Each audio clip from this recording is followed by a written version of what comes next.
আসসালামু আলাইকুম। আমি শিশু শিল্পী সিয়াম নতুন একটি গজল নিয়ে হাজির হয়েছি। রোজার খুশি মনটা ভরে আল্লাহ ডাকে না পৌঁছায়, সেহরিতে মা ডাকে হাসি, বাবা বলে উঠো সোনা।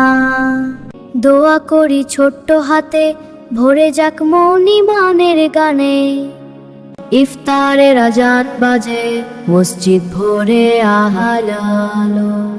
খেজুর হাতে বলি আমরা, আল্লাহ তুমি কত ভালো। গরিব দুঃখী সবাই ভাই, শিখিলাম ভালোবাসা। রোজার মাসে শপথ করি করব শুধু ভালো কাজ। হে আল্লাহ তুমি দয়া করো শিশু মনে দাও ঈমান। মাহে রমজান রেখে যাক শান্তি সুখ ভালো জান। আমি শিশু শিল্পী সিয়াম, আমি দেওগ্রামের সন্তান।